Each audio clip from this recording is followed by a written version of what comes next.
Podcasting from Sacramento, California, the Big Tomato. This is the IronCode Show, a weekly podcast about peak performers and the secrets they use to create success in business and their personal lives. Hear interviews with special guests, top performers from around the world. And now, here's your host, coach, author, and IronMind performance expert, Rich Green. Hey, it's Rich Green. Excited for another show. And today we've got an amazing guest. Frederick Dudek is going to be joining us today and talking about, well, all kinds of things. I'm not going to spill the beans right off the bat here. But I'm excited to speak with him because he's got just a wealth of information on business building. He has an interesting story, which we're going to dig into as well. I'm super fascinated by the transitions that he's made in his life. And as always, we're going to ask about his code. So Frederick, welcome to the show. Hey, good morning, Rich. Excited to be here. We're happy to have you here as well. So we were talking earlier about your experience, and so you have sort of a varied background, which I think is unusual. Typically, personality types take certain types of jobs, but you started your life as an engineer. You sort of have that in your DNA, but you do a lot in sales as well. Yep. Tell me a little bit tell our audience a little something about that, and sort of how you started out in the engineering space and then have moved your way into helping people to sell products and services, and what was that journey like? Okay. Well, I started back. My dad used to do drafting, and so I kind of the rock doesn't fall too far from the apple doesn't fall too far from the tree. Right. But so I started doing drafting, and I worked my way up to where I was picked to design the spot weld guns that spot welded the 1982 Ford Escort. So you have these weld tips that are going in to weld the body panel, and you had to do a lot of 3D geometry to make sure that it wasn't going to put any divots in. And I was doing on vertical drafting boards, full size the car. Wow. The company at the time spent about $500,000 to buy a computer-aided design system. And I was intrigued by it, and they were asking who would be interested in training. And we had to write up some big essay of why we thought we were be a chosen one. And so I raised my hand and filled out that essay, and I was one of 5. You were selling already, right? Indirectly, yeah. So I was picked. I got trained, and from there, it turned out that a high school friend was working for a software company, teaching people how to do engineering via computers.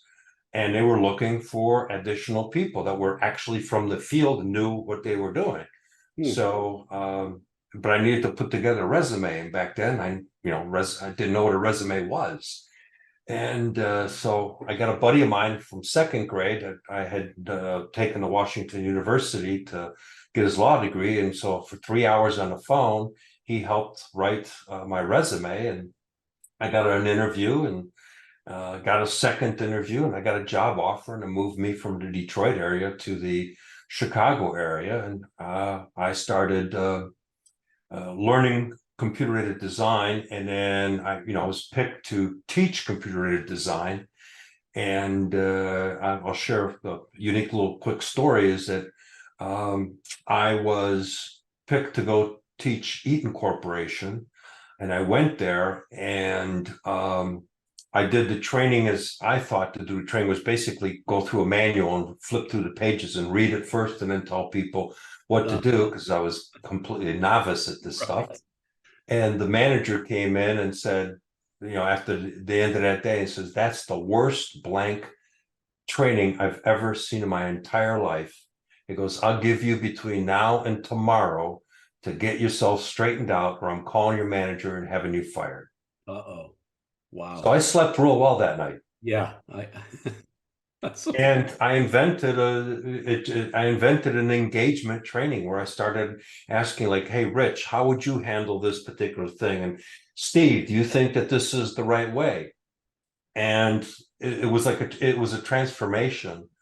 And I started speaking in front of people, which I never was comfortable with, but I had to, because it's either that or it was adios. And Right. that turned out to be where he actually wrote me up in the sense of how great my training was. And a few years later, the company that I was at was looking for salespeople. And so I figured, I can do what these guys do, because more importantly, I know what the stuff does and how to talk.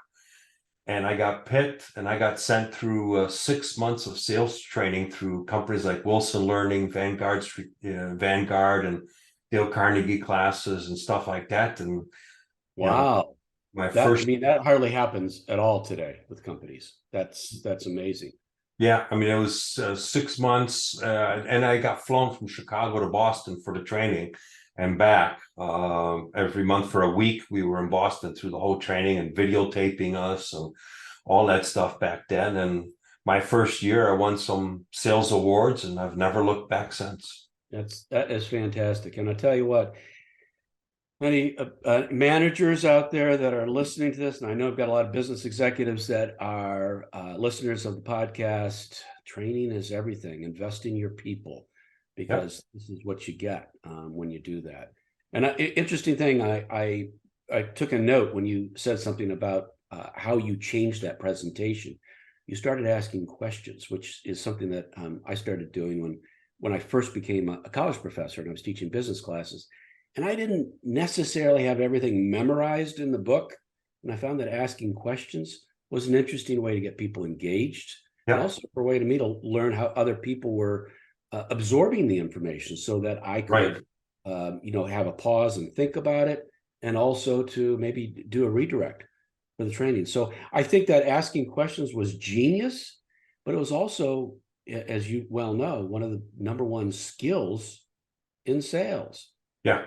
Being able to ask questions without looking like you're interrogating people. So anyway, no, you're absolutely correct. It's important to ask the questions, and then more importantly, to shut up and let people answer it. And then the questions that you ask will direct where the conversation goes. And that's the fun part.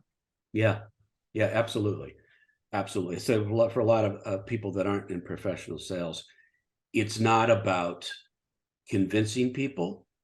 It's not about cajoling them or twisting their arm or tricking them or any of those kinds of things.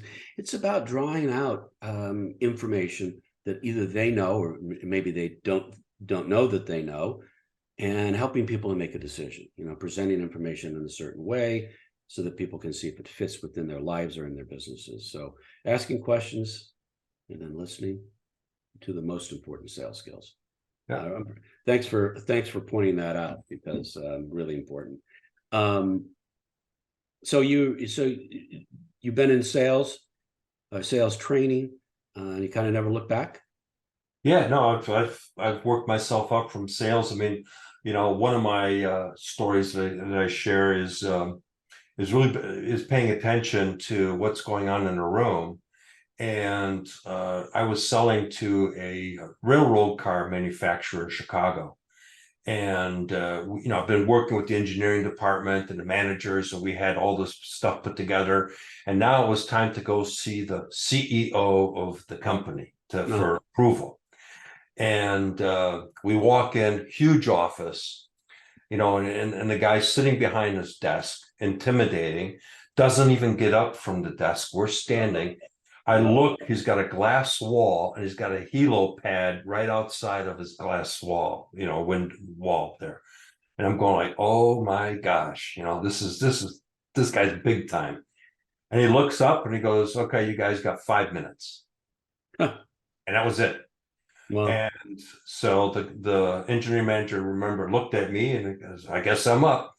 So I just looked at my watch and I started doing the presentation. It was concise, to the point. And I looked again and it was at the 5 minute mark, and it says, my time is up. And I shut up. And the guy just looked at me, smiled, stood up, and said, okay. We started talking to the engineering manager, another 5-7 minutes. And he goes, okay, you guys are all happy with the deal? He goes, if you guys are happy, I'm happy. And everybody said yes. He goes, great. Picks up his phone, says, so-and-so, please get a purchase order for Mr. Dudek. And thanks, guys. We shook hands and it was over. Meeting was done in 15 minutes. Wow. $150,000 sale. I tell you what, yeah, that is a great story. And it's also, I know you're a speaker and, you've just been on stage and you presented and trained, and the 5-minute ability to tell a story in 5 minutes, there's a lot of information that you can share in 5 minutes. It takes a lot of work to get good at it. Yep. But if you can do that and impress somebody like the CEO who is just didn't have a lot of time in his day probably to hear a lot of blather, it's a great skill. And stopping at the 5 minute and telling your time is up. That was the key, because that's what won the deal for me. And my 100% believe it is I respected his time, and I said my time is up at that moment. That his whole demeanor changed. It's a great lesson. You're about respecting somebody's, giving respect, showing respect to somebody for their position in life, or just for the value of their time. So that's a good one. I think the acknowledgement part at the end is that little extra there. So definitely cool. Yep. You grew up in another country, right? Well, I was born in France, and I moved to this country in 3 months. My joke is I was screaming. I didn't want to leave. They stuck a pacifier in me and said, shut up, you're going. But I was fortunate that my parents would send me back, once I was about 5-6 years old. We would go back to spend time with my grandfather in France, and that was the only grandfather I really knew. And my dad was from Poland, and his grandfather was involved in World War II, and we'll just leave it at that. Yeah. Okay. But I had some great memories of, being out in the vineyards. My grandfather had a vineyard, and spending the summers there was just, at the time I had a blast. But now I look back and says, those are some of my most cherished memories of just doing some fun stuff with family and everything else. And it was different culture, and it was different. And I got the travel bug from that. And more importantly, I started to learn about different cultures and different people. And that, I've since have traveled to about 30 countries. And that has given me a different perspective on life and dealing with different individuals. 30 countries. Wow, that's pretty cool. I have pretty extensive business travel, but I don't think 30 countries. We could do we could actually do a whole podcast on, or several, on the differences between business and different cultures. So yes, that would be like, got lots of stories on that stuff. yes, I have I learned sort of the hard way in many of the places that I went to. People don't do business necessarily like Americans do. Exactly. I have similar stories. Yeah. So cool. Well, I'm pretty interested in the Superfans. You're an author, and I know you've done some sales training. And the thing about, there's also a lot of solopreneurs that are my listeners, and people that are looking to create fans, but that love what they have to offer, love their services, love their products, but it seems to be a huge struggle for a lot of people, and very difficult thing to do. And I'm wondering if you've cracked that formula or not. Well, I think I have. I'll be. I'm not the world's greatest prospector, okay, but I will say that I am probably one of the top attraction marketing guys. I get people to come to me. So, as an example, when I was selling engineering and manufacturing software years ago, we would conduct a lunch and learn event back then. And that would be handled in a sense that I would send out letters back in the day so it could be emails today, inviting executives to this lunch and learn about how technology is transforming the manufacturing and engineering industry. No sales pitch. And then I got we're in shared executive offices, so I got the girls to contact the guys in the manufacturing world, just the way it was then. So these guys would come in and we would do a presentation. We would talk about how technology is affecting businesses and et cetera. We would demonstrate our software to prove the point of what we were making. So we were using the software as the demo vehicle without talking about selling. It was just an education. How this saves you time, this improves your profit, blah, blah, blah. And what would be done is people would say, okay, can you come to our company and take a look at what we're doing and tell us how this technology might help impact our business? So these guys were inviting me to their facilities, and it was done deal, because then we would go in there and they weren't looking at any competitors. We were in there and I'd say, here's the strategy and et cetera. So the reason I go to that aspect is because I'm leading up to is there was one company, is a tool and die mold shop in Illinois, and they became my biggest super fan, because what happened is they were a 40-man company, and I went in there and we talked, and I didn't talk about how my software would make their life better. I really changed the conversation to the CEO of the company. It says, where do you see yourself in a few years? From a business perspective. Yeah. And what's your plan to get there? And how can I help you get there? And that's how I handled the whole conversation.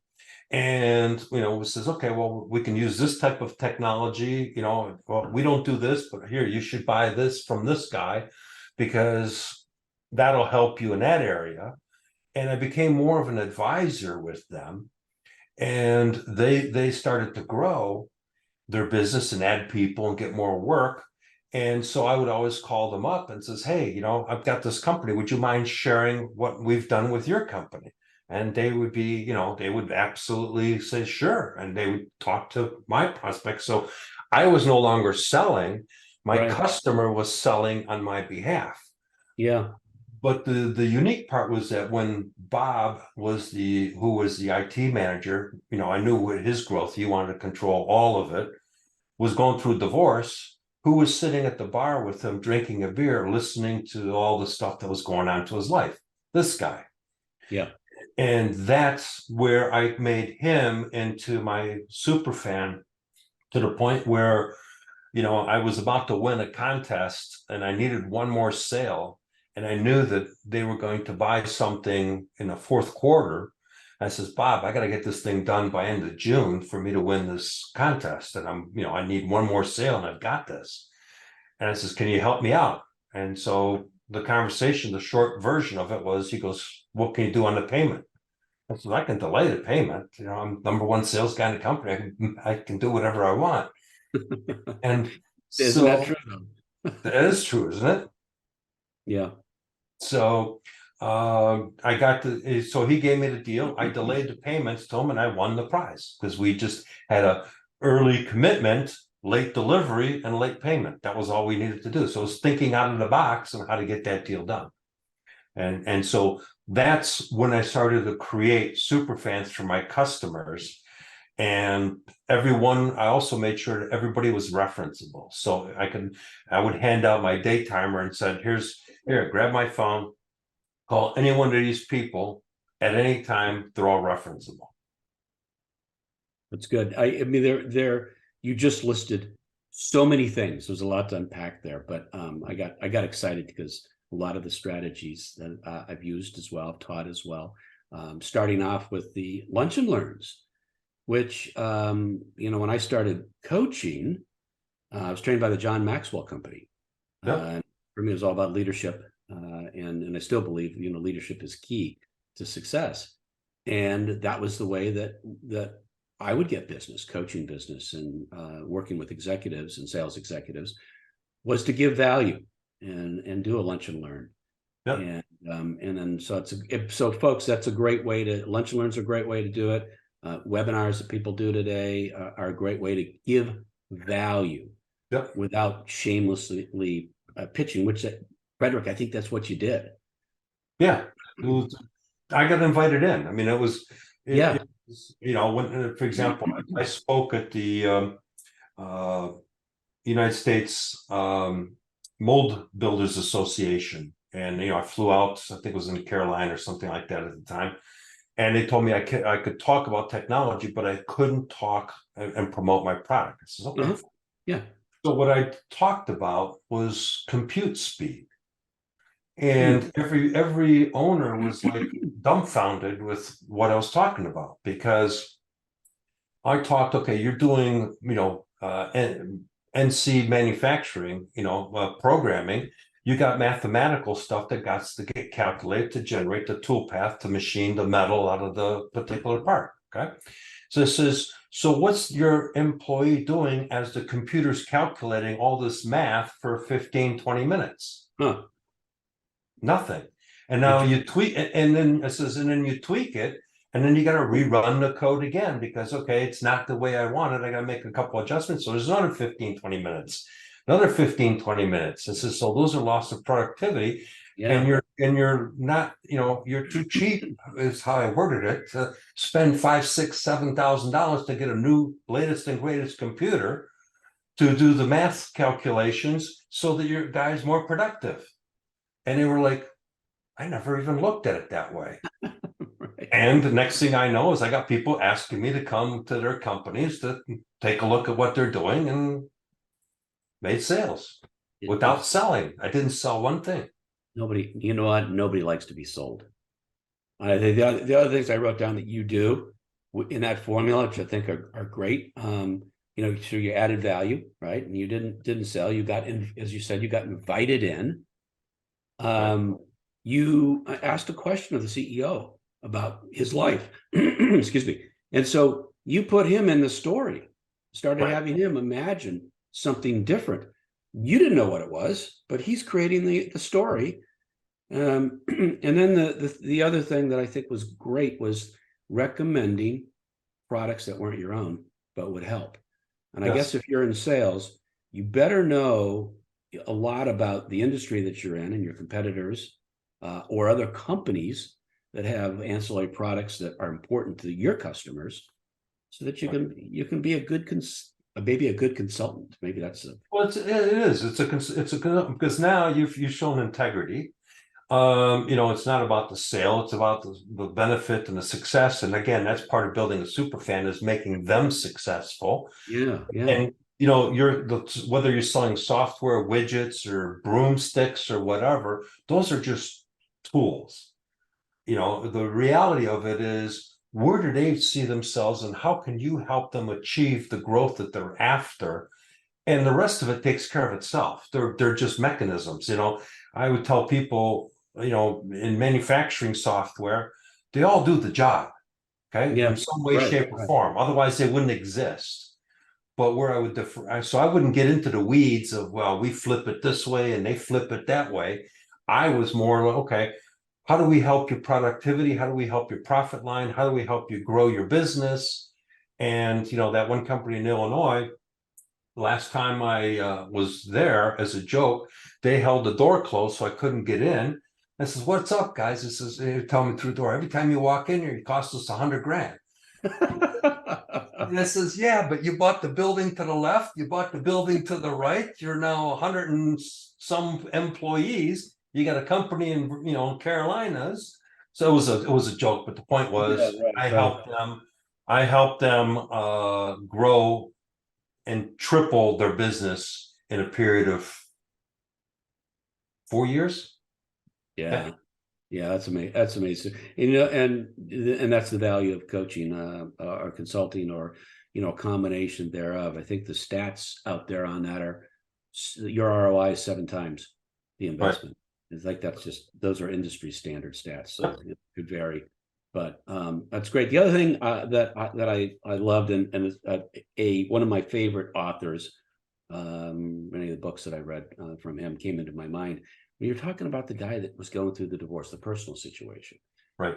And just listening and being there. Jim Rohn. I Yeah, know I'm you. familiar with him. I've read all his stuff. People don't care about what you have to say until they know you care about them. Right. So that's a great thing. I say, do that. You employ that, do that sincerely from your heart, Right. not as a trick or anything, but very, very powerful. It's hard to, it's also hard to fire friends, right? Right. Right. So It's all about relationships. that's super. That's super. And then you held up your phone, and this is, I think, the Superfans piece is pretty cool. So you have some sort of process where you go through to make sure everybody's referenceable. Yeah, I basically, yeah. Well, one is taking care of your customers is number one. I mean, it's not to love them and leave them. It's the love them all the time. And so I would always reach out to my customers. I would send out letters. I mean, and I still do, I apply this today, was the fact that, okay, I would hold a meeting into some company. I make sure I got everybody's name.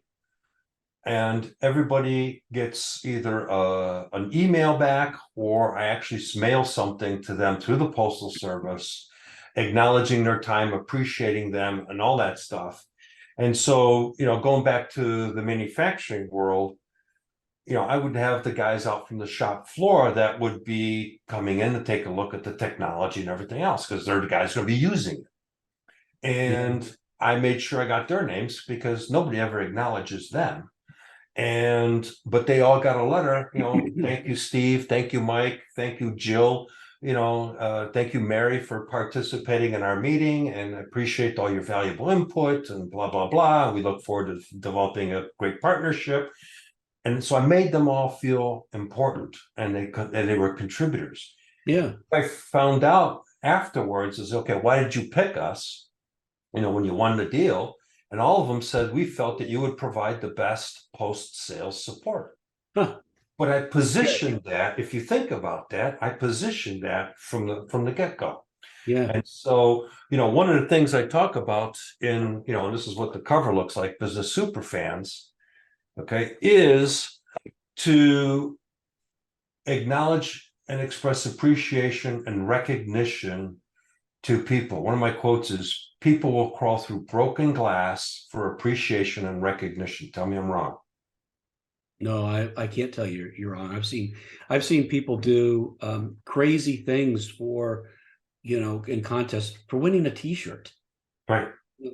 Things like that, so that they could stand up on stage and be recognized as doing something, or winning a contest, or just being part of something. It's people are craving recognition, and it really costs nothing.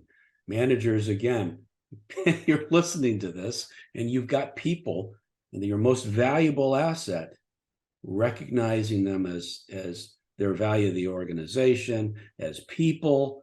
It goes a long ways. It's more valuable. I'm going to say, it's just, you have to make a good salary, but recognition in a lot of instances, once that's done, it surpasses that. Absolutely correct. Because, like I say, your team is going to know that you appreciate their extra efforts, so they're going to want to do more. Other coworkers are going to see that and going to say, wow, he really or she really cares about what we're doing. And it changes the dynamics of the company. And so where the Superfans comes in, and where I got the idea from it, is, and that's why if you look in the cover of the thing, our faces are painted. Okay. But if you think of a sports team, okay, you've got the Superfans of, they got their faces painted, they got the jerseys, the banner hats, everything else, cheering for their team. Is the team paying them for that? Yeah. No. Okay. But they're spending their own money for it, but they're promoting the team. So my idea was, why can't businesses, that's why I created Business Superfans, why can't businesses create their own team of superfans? And the first place to start with is with your own internal team, like you were just mentioning, because now you get your employees, your team, to start saying, man, what a great company. These guys really love us, and they start telling their friends. And and it starts and it grows. And the same thing with customers, and the same thing that nobody ever talks about is complementary businesses. Yeah, right. Absolutely. That's So important yeah. because you become valuable now. You're a source of information and assistance. The we haven't talked about this, but I know that you're passionate about leadership as well, and you're also an athlete. And I don't know if we'll get into that now, but I'm did 8 Ironman in my 50s, and learned a lot from it. And actually, a lot of the coaching that I do is around high performance and the things that I learned. And one of the 4 leadership styles of the Ironman that I developed is the fan.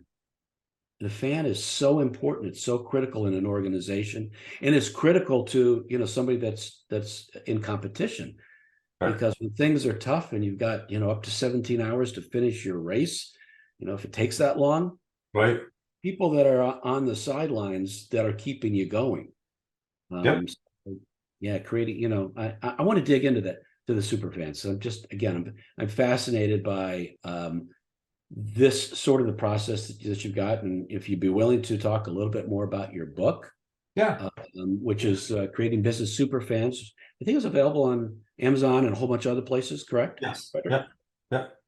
We'll at the end, we'll make sure that we get information on that so that Okay. listeners can Yeah. get access to that book. But could you talk a little bit about? Yeah. So one of the things I looked at is when I did research on this stuff, and the idea came to me, was the fact that there's a lot of people that talk about customer engagement, customer retention, and all that stuff.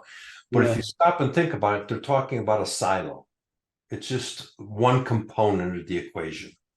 There's other people that talk about employee motivation, employee engagement, employee retention, and all that kind of stuff. But that's another silo that they talk about. And nobody ever talks about your complementary business partners, like a flooring and a painting company that go together, as a simple example. Okay. And what I realized was that they're really all intertwined if you stop to think about it, because I'll give you an example. Okay, you're the painting guy, and you've got an employee that's not too happy about his job thing. He's doing it because it's a job, because that's how he feels he's treated. Yeah. The flooring company gives you a referral that they just need the flooring, and these people need painting done because it doesn't match the flooring.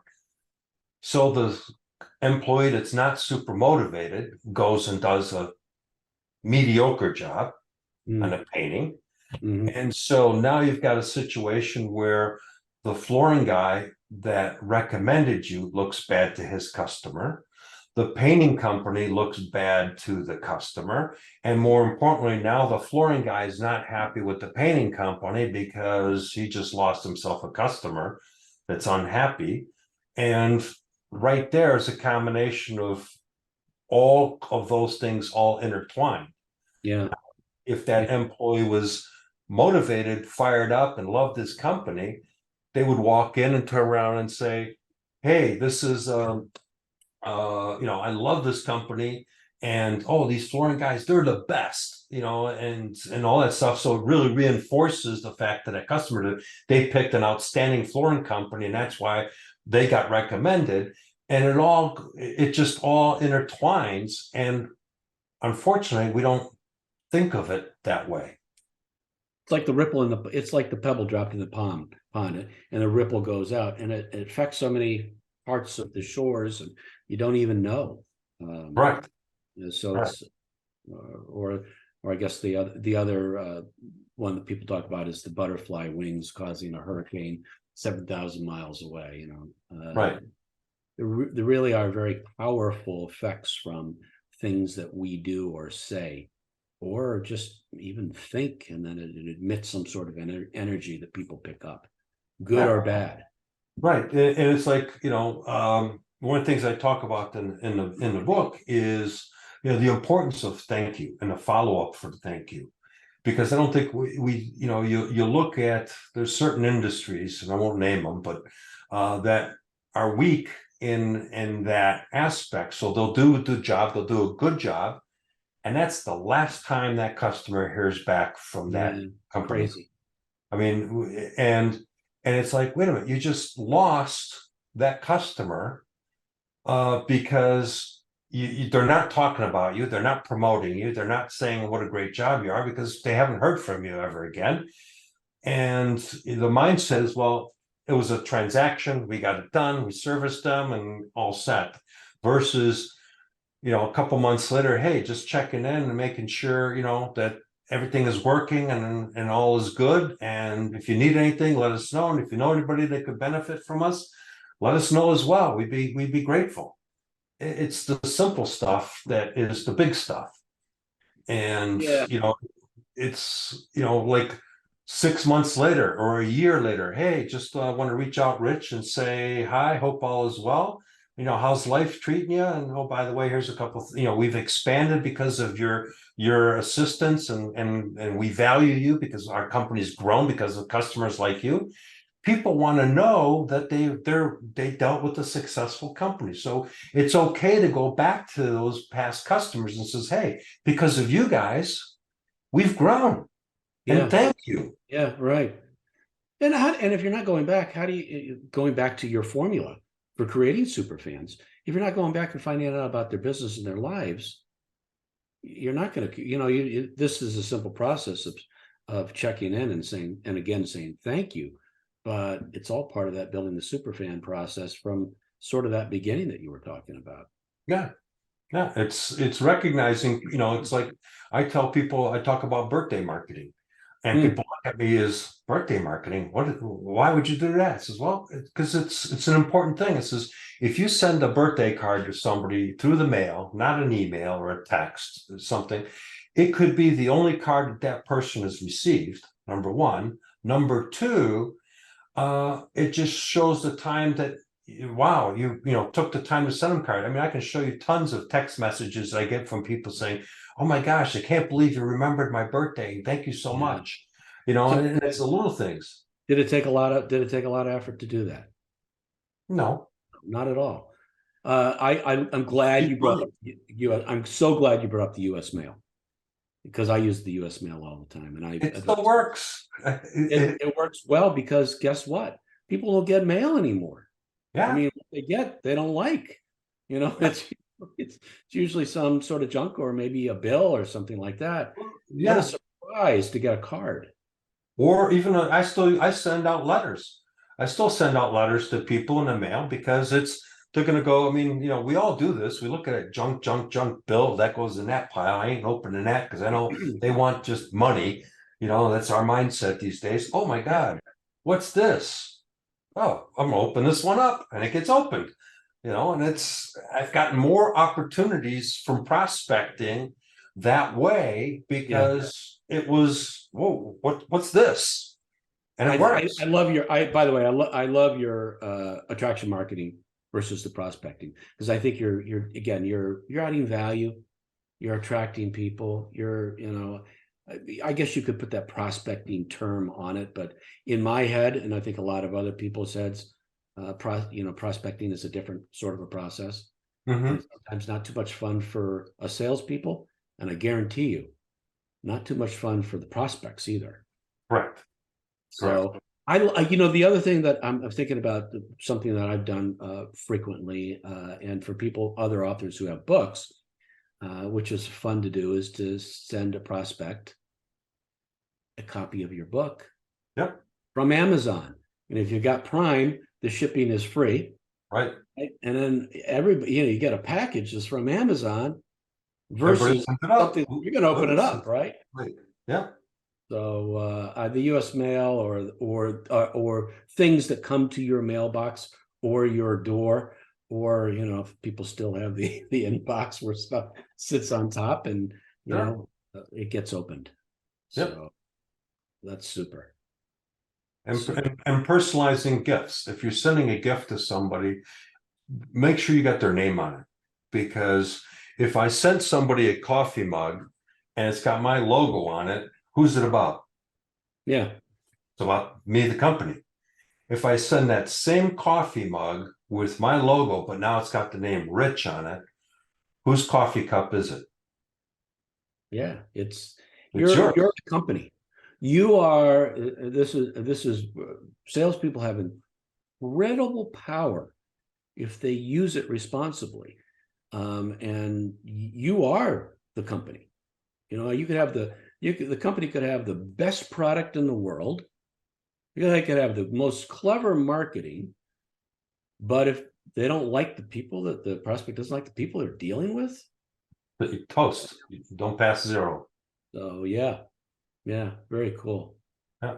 But like I say, with the personalized gift, where I was going with that is, okay, now if you got that, I sent you a coffee cup with my logo, but your name on it, you're drinking, it's your cup, so don't touch my cup because it's got your name on it. That's but now you're walking around with your cup, not my cup, it's your cup because it's got your name on it, but you're promoting my company.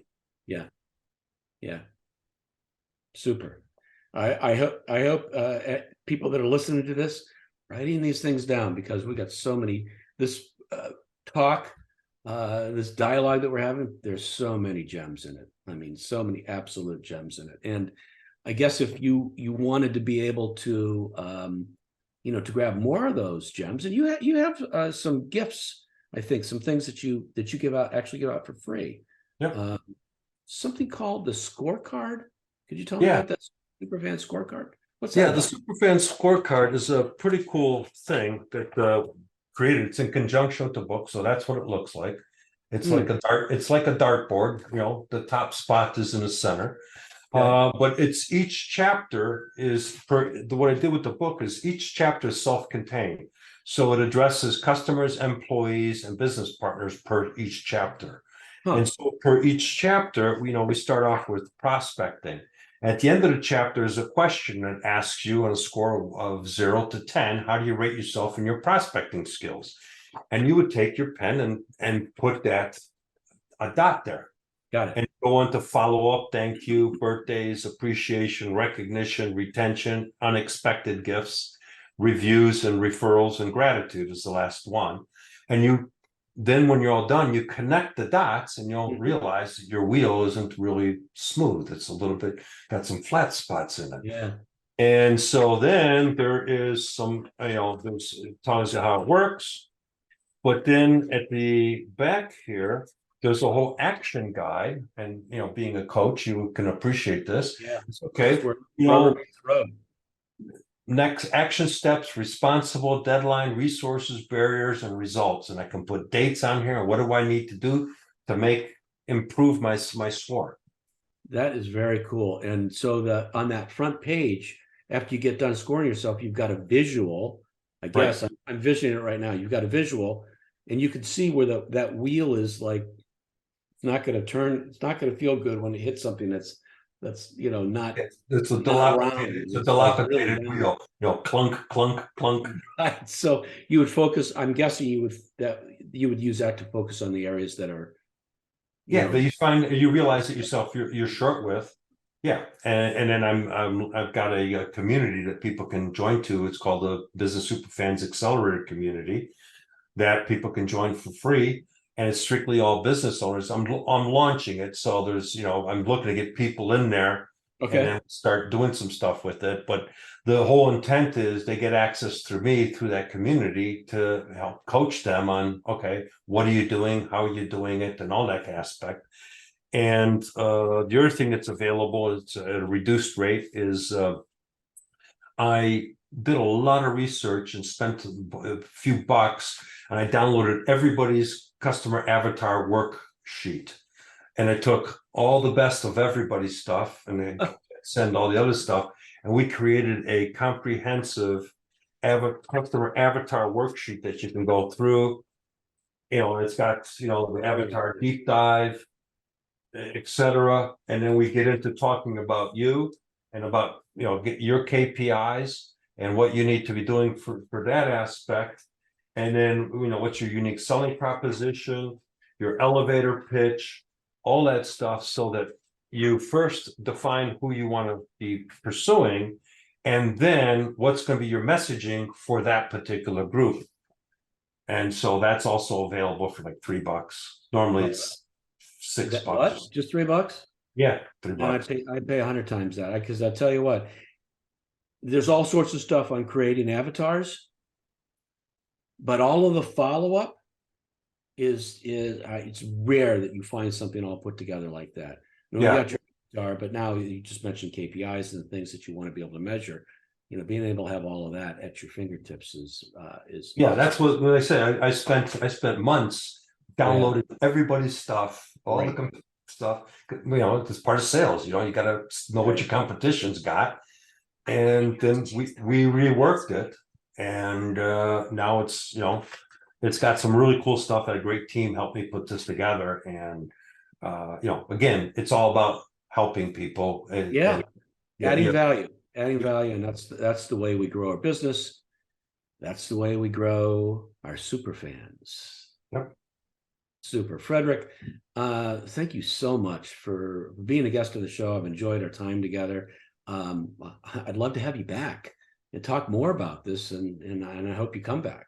Yeah, I would love to come back. I think we had a great conversation. Thank you for the invite, and it's this was very enjoyable, and we could deep dive into, like we talked about, some international sales and cultural sales. Got some great stories there. Yep. Yeah. So if we'd be willing to share, I'd be willing to share my learning stories. If you'd be willing to share your learning stories. There. Yep. How can people get access to the book and to the other materials that you talked about, the scorecard? Okay. The book, easiest place is go to Amazon, search for Creating Business Superfans. Okay. And again, this is what the cover looks like of the book. And then they can also go to businesssuperfans.com, and that's where they can get the scorecard for free. And they can buy the avatar, and I'm actually slowly creating documents that people can purchase to help them with follow-up verbiage, thank you verbiage, appreciation verbiage, and stuff like that. Because one of the things that, and I think you would agree, you give somebody a blank sheet of paper and they go, oh, I don't know what to write, I don't know what to start. Right. You give somebody a document that's got, verbiage on it, they're going to find everything that's wrong with it. They're going to want to change everything else, and so what I'm doing is I'm creating templates that people can purchase for reasonable dollars, and it gives them a starting point of, here's some follow-up strategy and verbology that they can utilize, to thank you, right? How to ask for a referral. And those are add-on products that I'm creating in conjunction with the book. That's great. I mean, if the statistics are this: in sales, if you follow a process, that is equivalent to 52% of getting the sale. Now, we're not talking about any skills or your personality or anything else. We're just talking about following a process, which is better than flipping a coin. Yep. So it's great that you've got that available for people. Again, Frederick, thank you so much. Before we go, want to know what your code is. What's the code that you use, your motto, your faith, your credo? What is it that you use to get through the tough times? Perseverance. Because we're all going to go through, life is like this. Yeah. But if you stay on mission and you believe in yourself, and that's the other thing, is belief in yourself is everything. And I'll just share to prove the point. Our garage door broke, and I had a meeting, and I had to get the car out, and I couldn't pull the handle stuff. I mean, all the cabling broke. Oh no! Oh, so I got that garage door up by myself with my partner. She helped a bit, but I finished getting it up. And she said, "We got to call the neighbors and everything else." I says, "No," I says, "I can get this done. We just got to use our heads." And we got it done. And so it's perseverance and persistence. Perseverance and persistence. Beautiful. Again, Frederick, thank you so much. Until next time, folks, know your code. All right. Thank you, Rich. Thanks for listening to the Iron Mind Code Show with Rich Green. Make sure to visit our website Join us next time for another edition of the Iron Mind Code Show.